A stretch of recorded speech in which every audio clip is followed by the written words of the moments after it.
Sebenarnya sih ada ya menyebutnya di dalam Injil Barnabas atau kitab Barnabas ya, yaitu bab 39, terpujilah namamu yang kudus ya Allah Tuhan kita, tiada Tuhan selain Allah dan Muhammad adalah utusannya.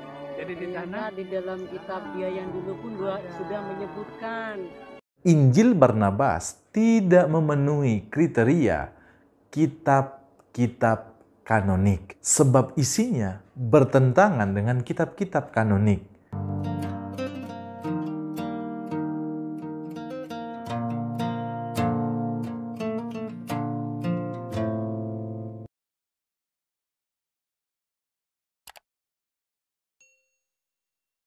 Shalom guys, berjumpa kembali dengan saya. Di dalam video kali ini, saya ingin kembali meluruskan seorang mualaf, yang dimana di dalam pernyataannya ia mengatakan bahwa Nabi Muhammad ada disebutkan di dalam Bible ataupun di dalam Alkitab.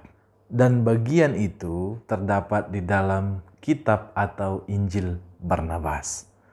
Mari kita bersama-sama saksikan cuplikan videonya. Oke, kita lanjut yang selanjutnya itu dari sahabat Antonio Amaral. Beliau bertanya,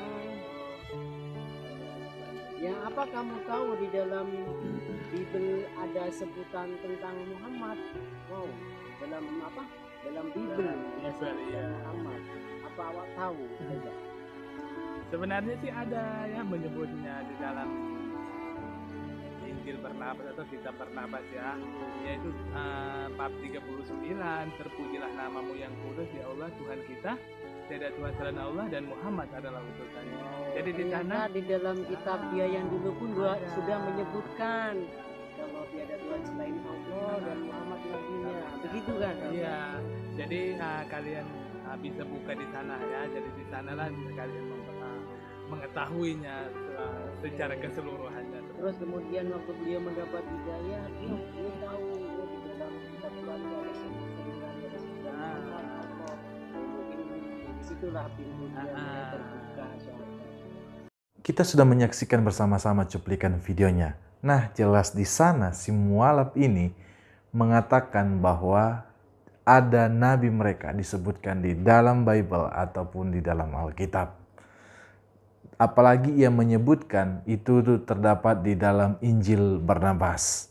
Tanggapan saya terkait bagian ini, yang pertama, perlu kita ketahui bersama-sama bahwa di dalam Bible ataupun Alkitab, baik itu perjanjian lama, perjanjian baru, tidak ada kitab atau Injil Barnabas. Nah, kalau si mualaf ini mengatakan tadi ada di dalam kitab atau Injil Barnabas, itu di dalam Alkitab yang mana? Karena di dalam Alkitab yang saya pegang ini tidak ada sama sekali menyebutkan atau terdapat kitab atau Injil Barnabas. Nah, kalau Anda memakai Alkitab yang lain, saya juga tidak tahu ya. Karena Alkitab yang kita pakai seperti ini tidak ada di sana disebutkan Injil Barnabas.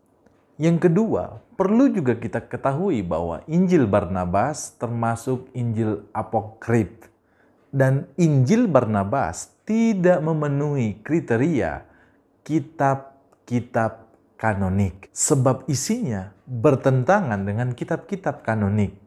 Nah, kalau yang dikutip si mualaf ini adalah kitab apokrif atau kitab yang tidak diakui, bahkan yang tidak masuk di dalam kriteria kanonik Alkitab, maka yang ia kutip ini adalah Injil palsu.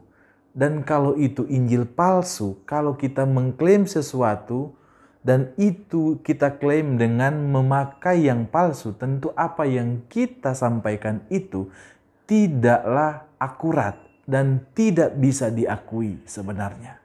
Karena datanya tidak valid.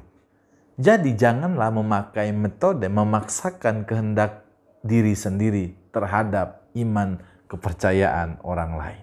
Yang ketiga, saya perlu juga tegaskan bahwa di dalam Alkitab tidak ada sama sekali menyebutkan nama nabi mereka. Nah, ini perlu kita ketahui. Hal ini perlu saya juga tekankan. Yang keempat, tanggapan saya terkait bagian ini. Seringkali kalau kita perhatikan di dalam beberapa video, banyak yang mengatakan Alkitab itu sudah mengalami perubahan. Alkitab itu sudah dipalsukan. Nah, lucunya mereka suka sekali mengutip-ngutip Alkitab. Apalagi itu menguntungkan diri mereka. Mengatakan seperti yang tadi dikatakan bahwa, oh di sana ada nama Nabi mereka disebutkan. Nah, kalau Anda mengatakan Alkitab sudah dipalsukan atau mengalami perubahan, ngapain Anda mau mengutip Alkitab yang sudah dipalsukan? Yang kelima, saya juga harus sampaikan dengan keras bahwa kalau para mualaf ini tidak paham tentang ajaran kekristenan, janganlah mengutip-ngutip ayat Alkitab, janganlah menyampaikan sesuatu yang tidak benar tentang Alkitab. Seharusnya lebih baik diam atau pelajari agamamu yang baru. Lebih baik itu supaya apa? Anda lebih mengenal agamamu yang baru dan tidak meninggalkannya. Mudah-mudahan begitu ya. Nah, seharusnya begitu. Mengapa saya sampaikan demikian? Supaya Anda tidak menyesatkan banyak orang. Maka dari itu teman-teman, video ini saya rasa cukup jelas. Dan sampai di sini saja penjelasan saya. Tuhan Yesus memberkati kita semua. Shalom.